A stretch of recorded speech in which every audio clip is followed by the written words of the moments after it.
O humor do dia é: caramba, será que eu fiz uma burrada e não ter investido em Oi? Bem-vindos ao Resumo com o Bernardo do dia de hoje, o seu resumo diário de tudo que aconteceu no Brasil e no mundo que afeta o seu dinheiro e seus investimentos no dia de hoje, 29 de julho de 2020, quarta-feira. Dia em que o Bovespa superou 105 mil pontos pela primeira vez desde março de 2020, antes lá da pandemia, do grande, mal falado, cansativo coronavírus. E Bovespa hoje subiu 1,44% para 105.605 pontos. E FIX, fundos imobiliários, 0,02%. Não tem nem graça ficar falando aqui de FIX, porque FIX quase nunca muda. Tá meio paradão. Então a gente pode cortar o coronavírus, pode cortar o coronavírus e cortar o IFIX também. Nos Estados Unidos, o S&P subiu 1,24%, Dow Jones subiu 0,61% e Nasdaq, aquela coisa linda que quase só sobe em direção talvez a uma bolha, subiu 1,35%. O VIX, o índice de volatilidade, caiu 5,27%. Dólar aqui no Brasil subiu 0,02% para R$ 5,17. Petróleo WTI subiu 0,66% e o petróleo Brent, usado pela Petrobras, subiu 1,06%.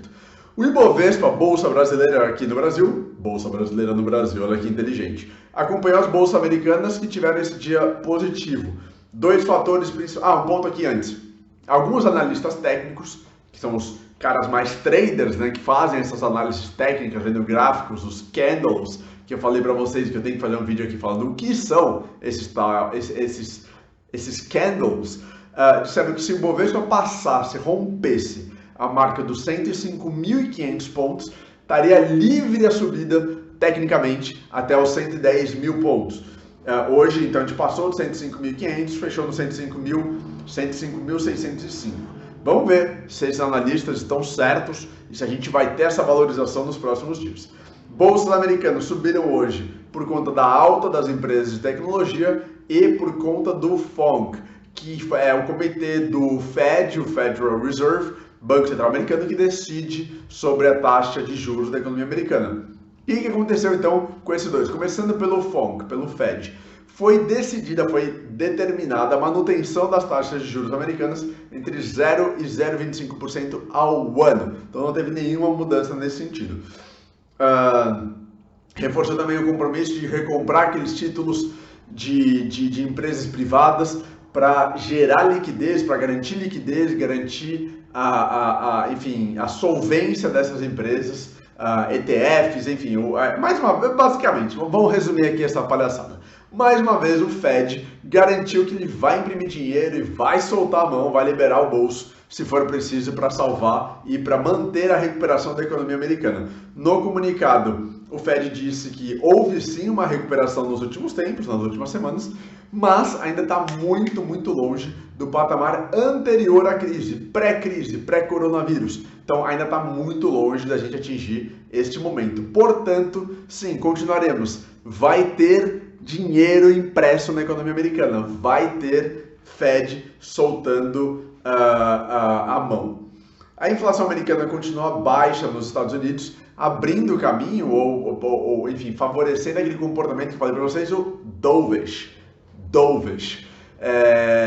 que é uma postura do Banco Central de ser mais complacente com a inflação e relaxar a política monetária, ou seja, reduzir juros para fomentar o crescimento da economia, ainda que tenha um aumento da inflação. Mas a inflação está tão baixa que isso não é uma preocupação. O presidente do Banco Central americano, Jeremy Powell, disse o seguinte, que o Fed não está not even thinking about raising rates. Ou seja, o Banco Central não está nem pensando na possibilidade de aumentar as taxas de juros, o que abre aí um otimismo de que as taxas vão ficar baixas para recuperar a economia americana. E isso vai continuar até que haja sinais claros de recuperação da economia americana, da maior economia do mundo, de que sim, o pior já passou ou que essa recuperação está num caminho forte de retomada, o que ainda não é uma verdade, ainda não é um fato nos Estados Unidos. Então isso animou bastante os mercados. Ações valorizaram, mercados subiram, investidores animados, né, com a grande migração em direção à Bolsa de Valores. Não é só no Brasil não que tem essa migração de renda fixa para a Bolsa de Valores.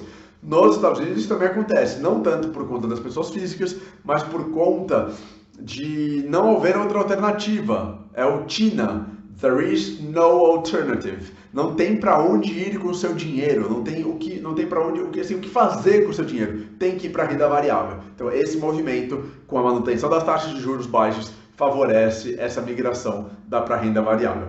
Pacote nos Estados Unidos, esse pacote de mais de $1 trilhão, ainda não houve nenhum grande avanço, continua essa disputa entre democratas e republicanos para saber qual que é o tamanho, a dimensão e as características desse pacote americano. Big Techs, Facebook, Google, Amazon e Apple vão reportar os seus resultados trimestrais amanhã. Então amanhã é agitação na Nasdaq, amanhã é agitação na Bolsa de Tecnologia dos Estados Unidos, porque com essas empresas, são as maiores empresas de tecnologia dos Estados Unidos, junto com Microsoft, que já reportou seus resultados, e aí, a depender dos resultados, Nasdaq pode subir ainda mais ou pode cair. Hoje teve uma empresa de tecnologia que produz chips e tecnologia para computadores, que subiu forte, subiu, não sei quanto aqui subiu, mas é uma indicação, na verdade, é um indicativo de que talvez amanhã tenham fortes altas das empresas de tecnologia nos Estados Unidos. Então, isso foi importante. O segundo ponto é que essas empresas, elas estiveram hoje no Congresso dos Estados Unidos para falar sobre fake news, que eu já tinha comentado para vocês ontem, também sobre concentração no mercado americano de tecnologia e no mercado, concentração em termos de dominar o mercado por parte dessas empresas. O resultado da interpretação dos investidores e analistas é que foi uma boa audiência no Congresso americano e isso também acalma preocupações dos investidores com relação a medidas que o governo americano pode tomar contra a concentração dessas empresas. Coronavírus, vacinas avançam na verdade, mas também aumentam os casos de coronavírus nos Estados Unidos, Japão, Espanha, Bélgica, além da América Latina.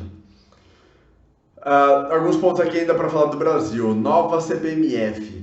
A ideia, mais uma vez, do Paulo Guedes é que tem uma alíquota de 0,2% sobre as transações financeiras e que isso tem o potencial de arrecadar 120 bilhões de reais para os cofres públicos da União. Isso viabilizaria a desoneração da folha de salários das empresas, ou seja, tirar um pouco tanto tributo pago pelas PJs, liberando o crescimento das empresas, retomada da atividade, manutenção de empregos, etc.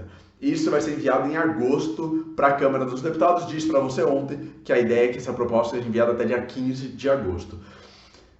Marco do gás. Deve ser votado nos próximos dias o marco do gás na Câmara dos Deputados. Falei também na última conversa com o Paulinho que ele quer destravar vários marcos, né? Marco do gás, energia, cabotagem, etc. E aí o próximo é do gás, para destravar também 43 bilhões de reais de investimentos, garantindo uma energia barata, a manutenção da energia barata no Brasil. Oi, tudo bem? Oi subiu fortemente, as ações preferenciais dispararam hoje 22%, chegaram a passar de 40%, valorizando assim, gigantemente.